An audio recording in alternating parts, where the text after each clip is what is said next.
भक्त भक्ति भगवंत गुरु चतुर नाम वपु एक, इनके पद वंदन किए नाशत विघ्न अनेक। जय जय श्री राधे। आप सभी भक्तों का हार्दिक स्वागत है सुंदर भक्त चरितावली में, जिसका हम श्रवण करते आ रहे हैं। एक क्रम चल रहा है और ऐसे ही सुंदर भक्तों के चरित्र के श्रवण करते हुए क्रम में आज श्री साक्षी गोपाल जी की कथा का श्रवण हमको करने का सौभाग्य मिलेगा। साक्षी गोपाल जी कौन है, कथा से आप थोड़े परिचित होंगे।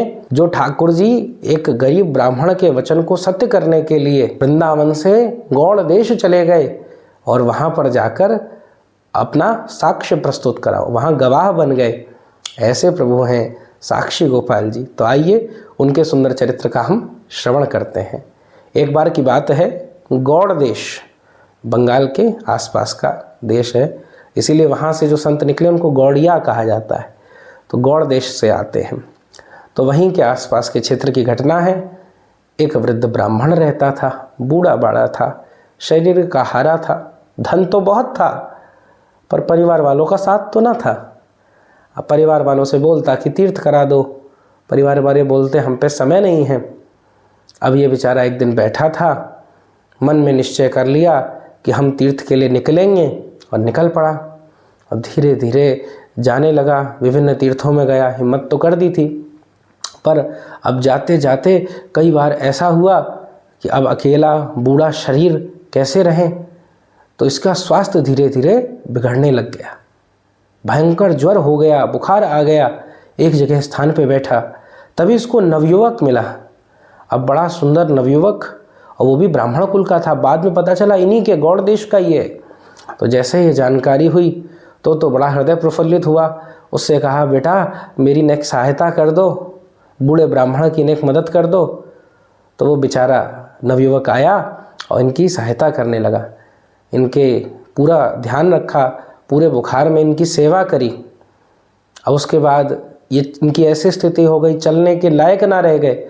वो अपने कांधे पे बैठा कर इनको पूरी यात्रा करके ले आया। उत्तराखंड आदि के तीर्थों में गए, प्रयाग आदि के तीर्थों में गए धीरे धीरे। और उत्तराखंड से जब वापस आ रहे थे तो श्री वृंदावन आगमन हुआ। अब श्री वृंदावन आए हैं, वृद्ध भी बड़े आनंद में हैं और मन में विचार कर रहे हैं, देखो मेरे अपने बच्चों ने मेरा साथ नहीं दिया, सेवा नहीं करी, और ये ब्राह्मण कितना पुण्यवान है, कितना उत्तम है कि ठाकुर जी की कृपा से मेरी सेवा कर रहा है। तो बड़ा हृदय आनंदित हो गया। और तभी सुंदर सुंदर मंदिरों के दर्शन कर रहे थे। ऐसे ही ठाकुर जी का एक मंदिर था, श्री गोपाल मंदिर। अब श्री गोपाल मंदिर के जैसे दर्शन करे तो वहाँ पर दोनों बैठ गए। सुंदर नाम संकीर्तन होने लग गया। हरे कृष्ण कृष्ण कृष्ण हरे हरे, हरे राम राम राम हरे हरे। दिव्य नाम संकीर्तन होने लग गया। दोनों उन्मत्तता से आनंदित होने लग गए। अब इतना प्रसन्नता में उसका हृदय भरा आया और उस ब्राह्मण पे रीझ चुका था, उस दीनहीन सेवा करने वाले ब्राह्मण पे उसका हृदय आ चुका था। उसने कहा संकीर्तन आदि विश्राम होने के बाद कि बेटा तूने मेरी बड़ी सेवा करी है, मेरे पे धन की कोई कमी नहीं, पैसे की कोई कमी नहीं है। अपने परिवार वाले मेरा साथ नहीं देते, वो मुझे सहयोग नहीं देते हैं, पर तूने मेरा सहयोग करा है, इसीलिए मैं तुझे वचन देता हूँ। बोले क्या वचन दे रहे हैं, मुझे कुछ चाहिए नहीं। वो ब्राह्मण बोला, नहीं मुझे आपसे कुछ नहीं चाहिए, मैंने तो सहज भाव में आपकी सेवा करी है, आपके संग खूब आनंद आया। बोले नहीं रखना पड़ेगा, लेना पड़ेगा। और ब्राह्मण बार बार बोले नहीं मुझे कुछ भी नहीं चाहिए, मैं कोई आशा नहीं रखता किसी से। बोले नहीं मेरा मन है, मेरे घर में एक सुंदर कन्या है और मैं यहाँ गोपाल जी के सामने तुझसे वचन देता हूँ कि अपनी कन्या का विवाह तुझसे ही कराऊंगा। अब वो ब्राह्मण बेचारा युवक बोले, अरे क्या बात कर रहे हो, मैं विवाह नहीं करना चाहता, मुझे ठाकुर जी का भजन करना है, भक्ति करनी है। पर अब पीछे पड़ गए। अब भैया क्या करो जाए। अब इन्होंने तो यहाँ प्रतिज्ञा ले ली, बार बार समझाया, अंत में वो तैयार हो गया। ब्रजवासी जन भी आ गए, अरे भैया जब बूढ़ो बाड़ो कह रहे है तू काय को नहीं मान रहे, ठाकुर जी की इच्छा है, देख ठाकुर जी के सामने वचन निकले। अब आने सोची कि बात तो सही है, ठाकुर जी के सामने वचन निकला है तो ठीक है, ठाकुर जी की जैसी इच्छा। गोपाल जी के सामने ही ये बात निकली है तो गोपाल जी की इच्छा होगी। जिस प्रकार से श्री कर्दम जी से जब ब्रह्मा जी ने कहा आप विवाह करिए, सृष्टि बढ़ानी पड़ेगी, कर्दम जी ने तो मना कर दिया, पर जब ब्रह्मा जी बताते हैं कि प्रभु की इच्छा है, कर्दम जी दौड़कर स्वीकार करते हैं, बोले नहीं मेरे प्रभु की इच्छा है, उनकी प्रसन्नता है तो ठीक है। ऐसा हृदय में भाव, अत्यंत प्रसन्न हो गए, मन बड़ा आनंदित हो गया। अब ये दोनों धीरे धीरे यात्रा करते हुए वापस आवे। अब तो हृदय उसका और प्रफुल्लित हो गया। अब जब घर में गया, ये जो अमीर ब्राह्मण था, बूढ़ा बड़ा वृद्ध ब्राह्मण था, तो घर पहुंचा तो घर वालों ने थोड़ा रोष में भी कहा आप बिना बताए कहाँ चले गए, कैसे चले गए, और समझाने भी लगे ऐसा मत करा करो। तब ब्राह्मण ने पूरी बात बताई, देखो तुम लोगों ने तो कुछ सेवा नहीं करी, पर उसने कितनी सेवा करी, और मेरा हृदय उस पर आ गया, इसीलिए मैंने अपनी कन्या का विवाह उससे कर दिया है। अब ये बात इनकी पत्नी को और इनके पुत्र को पता चली तो उनके तो कान खड़े हो गए, कहने लग गए अरे क्या बात कर रहे हो, उस गरीब एक असहाय से यूँ फकीर बन के जो डोलता है उसके साथ में तुमने विवाह कर दिया, क्या बात कर रहे हो, इस प्रतिज्ञा को तोड़ दो, नहीं हो पाएगी। ब्राह्मण तो बोले नहीं मैंने तो प्रतिज्ञा करी है, ये तो गलत बात है, उसने मेरी कितनी सेवा करी। अरे सेवा करी है तो कोई अपनी कन्या थोड़ी ना दे देता है, धन दे देते, पैसा दे देते। अब वो बोले नहीं मैंने तो दे दी प्रतिज्ञा। बोले नहीं अब आगे देखो, अब आगे वो अगर आता है तो हम साफ साफ मना कर देंगे। अब बेचारे ब्राह्मण भी कुछ ना बोल पाए, पत्नी भी हावी हो गई, बेटा भी हावी हो गया, तो चुप होकर रह गए। अब कुछ दिनों बाद में वो ब्राह्मण आया, उसके मन में तो वैसे भी विवाह का भाव नहीं था, पर ठाकुर जी के सामने जब ये सब लीला हुई तो उसने सोचा ठाकुर जी की इच्छा है, जाना चाहिए, तो वो गया बेचारा। और इनके घर में गया, भोजन आदि भी कोई ढंग से नहीं मिला, बात भी ढंग से ना करे। अब इनका जो पुत्र था उससे बोला कि आपके पिताजी ने ऐसा ऐसा वचन दिया है कि अपनी कन्या का विवाह मुझसे कराएंगे। तो इनका पुत्र हंसने लगा, अरे देखो क्या मूर्ख है, बावड़ा बन के घूमता है, तो जैसे निर्धन के संग मैं अपनी कन्या का विवाह कराऊंगा। डांटते फटकारते हुए उसको भगा दिया और बोले लेकिन तेरे पिता ने वचन दिया, मुझे तो विवाह करना भी नहीं था, मुझसे पीछे पड़ा है वो, और श्री गोपाल जी के सामने इसने मुझसे वचन दिया है। अरे कोई गोपाल जी की बात नहीं मानता। अब तो बात भाई आगे बढ़ गई और पंचायत तक पहुंच गई। वो जो युवक था वो तो कहे कि मैंने इस वृद्ध ब्राह्मण की तीर्थ यात्रा में सेवा करी है, और ये बात तो वृद्ध ब्राह्मण सब जगह बता भी चुका था, पर ये बात छुपा ली कि मैंने अपनी कन्या के विवाह की वचन दे दिया है, उसकी प्रतिज्ञा कर दी थी। अब पंचों ने पूछा क्या तुमने प्रतिज्ञा करी थी ऐसी? अब वहाँ ये मौन रहा। कारण क्या है कि ये जो है बुरे हृदय का नहीं है, हृदय इसका अच्छा ही है, परंतु अब पत्नी का दबाव है, पुत्र का दबाव है, तो क्या कह सकता है। तो बेचारा मौन रहा, और उचित भी यही है। कई बार ऐसी परिस्थिति पड़ जाती है हमारे सामने कि हम सत्य नहीं बोल पाते। उस स्थिति में असत्य तो बिल्कुल नहीं बोलना चाहिए, मौन रहें। परंतु जो प्रतिज्ञा करी थी, आपने अगर कोई प्रतिज्ञा कर ली, कोई वचन किसी को दे दिया है, अगर उसको पूर्ण नहीं करते हैं तो नरक जाना निश्चित है। शास्त्र की आज्ञा है कि निष्ठाम ते नरके मन्ये यप्रदातु प्रतिश्रुतम, कि जो व्यक्ति अपनी प्रतिज्ञा को अपूर्ण रखता है उसको नरक की प्राप्ति होती है, उसको अतुलनीय कष्ट प्राप्त होता है। अब ये बात इनको बार बार स्मरण आए, बोलना भी चाहे, पर पुत्र के चक्कर में, पत्नी के चक्कर में बोल ना पावे। और हल्का हल्का लगने लगा कि शायद मैंने गलत कर दिया। अब वो बेचारे ब्राह्मण पे तो सब चढ़ गए, जो गरीब ब्राह्मण था उस पर सब चढ़ गए कि तुमने झूठ बोलते हो, लड़कियों को ऐसा तुम मन में कामना रखते हो, उसके धन पे हथियाना चाहते हो, सब प्रकार की बातें करने लग गए। लोगों की जो पंचायतें होती हैं वो प्रारंभ हो गई। अब तो भैया उस ब्राह्मण का दिल बड़ा आहत हुआ, हृदय बड़ा आहत हुआ। अब वो तो बड़ा द्रवित हो गया और कहने लगा नहीं, मेरे गोपाल जी के सामने इसने ये वचन कहा है। बोले कहाँ है गोपाल जी, गोपाल जी को लेके आओ। अब गोपाल जी को कैसे लेके आए? पर गोपाल जी के सामने कहा है। अच्छा, हम लोग देखो ठाकुर जी को मूर्ति मानते हैं, हम मानते हैं पत्थर है, इसमें नेत्र लगा दिए गए हैं, प्राण प्रतिष्ठा हो गई है तो भगवान की तरह है। पर वो भक्त वैसा नहीं था, उसके लिए गोपाल गोपाल ही थे, उसके लिए गोविंद गोविंद ही थे। वहाँ कोई मूर्ति नहीं थी, साक्षात सच्चिदानंद आनंद कंद वपु श्री कृष्ण थे। उसने कहा मैं लेके आऊँगा। अब तो सारी पंचायत एकदम शांत। बोले यदि तुम इतने दिनों में ले आते हो तो अवश्य हम तुम्हारी बात को विचार करेंगे। अब बेचारा गरीब ब्राह्मण निकला, अब परिवार से भी असहाय था, तो जैसे तैसे बड़ी मेहनत से, न वस्त्र ढंग के, न कुछ अच्छा, न कोई सहायता करने वाला, पर अपना श्रम करते हुए श्री वृंदावन आया और श्री वृंदावन आकर श्री गोपाल जी के मंदिर के पास में पहुंचा, सन्निकट आया और सामने उनके दर्शन के लिए ललायित हुए, पर मंदिर के पट बंद।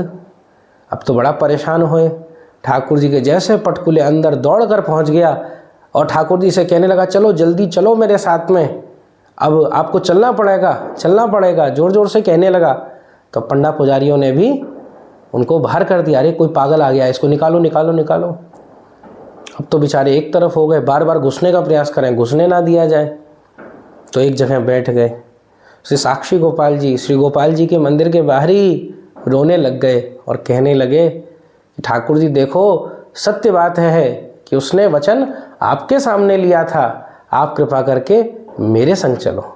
श्री प्रियादास जी वर्णन करते हैं, सुंदर भाव से कह रहे हैं कि आयो वृंदावन वनवासी श्री गोपाल जूसो, बोलियो चलो साखी देवो लाई है लिखाई के, बीते कयो याम तब बोले श्याम सुंदर जू, प्रतिमा न चले तो पे बोलो क्यों जू भाई के।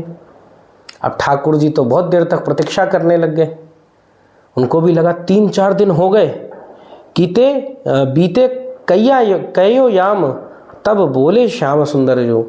तब ठाकुर जी ने अपनी दिव्य लीला वपू से, भाई मूर्ति थोड़ी ना है वृंदावन में, प्रत्येक ठाकुर वृंदावन में बोलता है, खेलता है, डोलता है। तो ठाकुर जी बोले अपने मुखमंडल से और कहा कि प्रतिमा ना चले। अरे लाला, प्रतिमा कहीं चलती है क्या? मूर्ति कहीं चलती है क्या? उधर से गरीब ब्राह्मण भी बोलो, तुम प्रतिमा बोलती भी है क्या? जब चलती नहीं है तो बोल कैसे रहे हो, और बोल रहे हो तो चलोगे कैसे नहीं? अब तो भैया ठाकुर जी भी अपने भक्त की चतुराई में अटक गए, ऐसी स्थिति हो गई।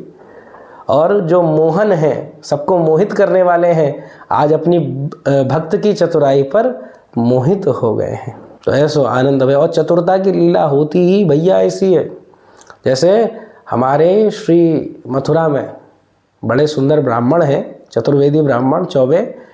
तो एक बार कोई सन्यासी आया और सन्यासी बड़ा पाखंडी था। वो सन्यासी नहीं था, ऐसे साधु बनने का पाखंड करता। और क्या बोलता, बड़ा बूढ़ो भाड़ो दिखतो, डोकर सो दिखतो, और आतो सबसे कहतो मैं तो त्रेता युग को हूँ, मैं तो त्रेता युग को हूँ। कोई पूछतो बाबा तुम कितने समय से जीवित हो, तुम्हारा जन्म कब हुआ? अरे ये तो हमें याद नहीं, पर हाँ राम जी के विवाह की बारात में हमने खाया था।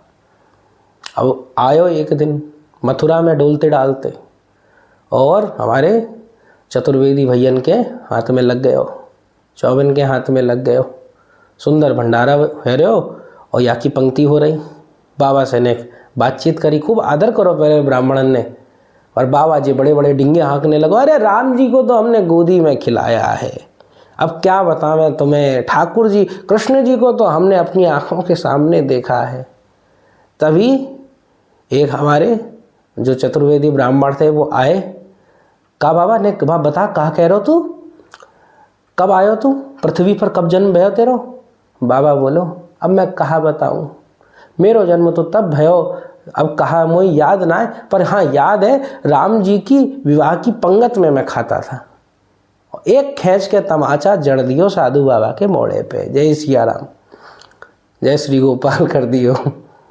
अब वो बेचारा साधु बाबा हिल गए हो, सब लोग आ गए, अरे कहा कर रहे हो तुम, इतनो सिद्ध साधु, इतनो बड़ो साधु, भैया को मार दियो तुमने? अरे झूठ कह रहे हो। बोले कहा कह रहे हो?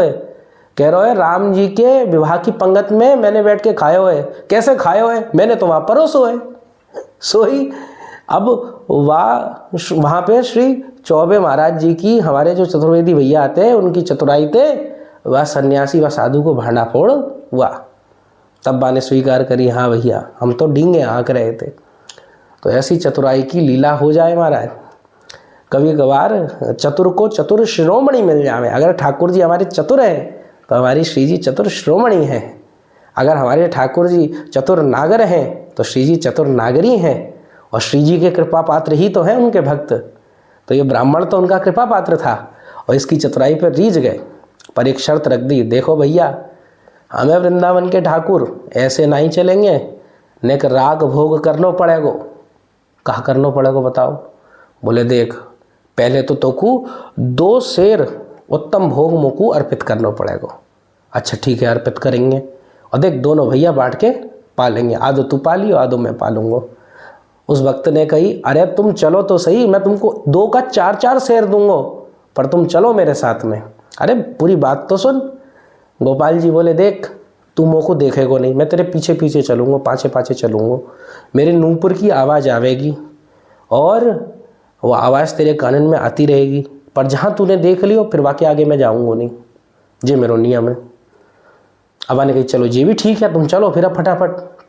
अब इधर श्री गोपाल जी पीछे पीछे चलने लगे और भक्त आगे आगे चल रहा है। ठाकुर जी भी अद्भुत हैं। अब ठाकुर जी के कैसे भाव हैं, आहा मुझसे इतना प्रेम करता है। इसके चरणों के चिन्ह तो देखो, जहाँ जहाँ भक्त के चरण के चिन्ह होते वहाँ वहाँ ठाकुर जी अपने चरणों को रख देते। सुंदर आनंद हो रहा था। अब जब तक श्री ठाकुर जी संग रहे तो खूब हृदय प्रफुल्लित रहा, स्फुरित रहा। कारण क्या है? सच्चिदानंद है प्रभु, आनंद घन रसो वैसा है। और ऐसे प्रभु जब संग में चल रहे हो तो आनंद क्यों ना हो। अब जैसे गांव नज़दीक आया तो भक्त के मन में आई, गरीब ब्राह्मण के मन में आई, एक बार अगर ठाकुर जी को देख लूँ। भैया मूर्ति के रूप में तो मैंने देखो है, पर ऐसो चलते फिरते ठाकुर कैसो लगे, कैसे नूपुर की आवाज़ होए, कैसी अद्भुत शोभा होगी, कैसे उसने सुंदर मुखमंडल की आकृति होगी, आभा होगी। एक बार तो दर्शन करना चाहिए। मन में रूप माधुरी का आकर्षण हो गया और जैसे मुड़ के देखा श्री ठाकुर जी वहीं पर उसको दिव्य दर्शन दिए और मूर्तिवत हो गए। जैसे मूर्ति थी वैसे हो गए। अब ये हैरान, अरे तुम तो अभी खेल रहे थे, कूद रहे थे पीछे, अब कहाँ? चलो मेरे साथ में। वहाँ पर गोपाल जी के विग्रह से आवाज़ आई, अब मैं नहीं जाऊँगा, देख अपने वादे के अनुसार, अपने नियम के अनुसार मैं यहाँ तक आ गया हूँ, पर इसके आगे अब तू पंचायत वालों को यहाँ ले आ, मैं तुझे तेरी गवाही दे दूँगा। अब इधर श्री जो गरीब ब्राह्मण हमारे थे उन्होंने प्रणाम करा गोपाल जी को, दौड़ के ग्राम में गए, सारे पंचों को इकट्ठा करा। देखो मैं वृंदावन से ठाकुर को ले आया हूँ, गोपाल जी को लेके आया हूँ। सब ने कहा अरे पागल हो गया है ये विवाह के चक्कर में मूर्ख हो गया है। बोलेगा पागल नहीं हूँ मैं, मेरे संग तो चलो। लोगों को संग लिया, सारे पंच चले गए और क्या देखते हैं श्री गोपाल जी का सुंदर विग्रह है। वो बूढ़े ब्राह्मण भी देखो, यही विग्रह तो था वृंदावन में। अब तो वो अपने उंगलियों को काटने लग गया, छांटने लग गया, भय होने लग गया कि मेरी जो सारी पोल पट्टी है खुल जाएगी। अब पंचों ने कहा भाई गवाही कौन देगा यहाँ पे, इनका कोई पुजारी होगा, कोई होगा? बोले नहीं यही देंगे, मूर्ति कैसे गवाही देगी? सब हंसने लग गया, अरे ये देखो हमने तो कही थी पागल है ये कहीं से मूर्ति वूर्ति खरीद के ले आया वृंदावन से, हम सबको मूर्ख बना रहा है। अब सारे पंच जाने लगे। तभी ठाकुर जी के श्री विग्रह से आवाज़ निकली कि ये जो गरीब ब्राह्मण है ये मुझको श्री वृंदावन से लेकर आया है और इसके संग ये जो बूढ़ा बाड़ा ब्राह्मण गया था, इसने वहाँ पर मेरे सामने ये वचन दिया था कि अपनी कन्या का विवाह इस ब्राह्मण के संग करेगा। इसकी तो इच्छा भी नहीं थी, इसको ऐसा भाव करा कि देखो ठाकुर जी की इच्छा है, मेरी इच्छा है। तब ये व्यक्ति तैयार हुआ। जैसे सब ने ये शब्द सुने तुरंत भैया सब तो अत्यंत आनंद में खो गए, प्रसन्नता हो गई। ठाकुर जी के शब्द कानों में गए, ओहो ये विग्रह तो बोलता है, इसमें तो सुंदर ध्वनि आती है। तो अब तो बड़ा आनंद हो गया, प्रसन्नता हो गई।